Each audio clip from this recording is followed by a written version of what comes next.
Magandang hapon, ngayon po ay araw ng Lunes, November 27, 2023. Narito po muli ang update sa lagay ng panahon. Northeast monsoon o amihan nakakaapekto pa rin sa Northern Luzon. Wala pong bagyo o low pressure area na minomonitor sa loob ng ating PAR na maaaring makaapekto sa ating bansa. Ngayong araw, patuloy pa rin na magpapaulan ang northeast monsoon at mga localized thunderstorms sa iba't ibang bahagi ng ating bansa. Apektado ngayon ng nasabing amihan ang Cagayan Valley, Apayao, Kalinga, Mountain Province at Ifugao, kaya asahan po dyan na maulap na kalangitan na may mahihinang pag-ulan.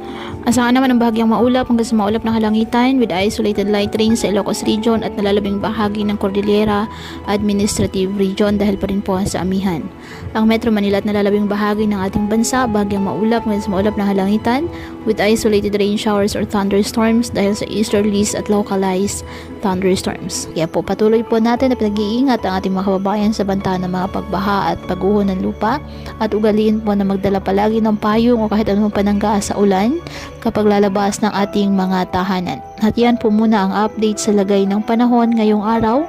Muli patuloy po tayo na mag-ingat at palaging tandaan, God loves you. Stay safe and God bless.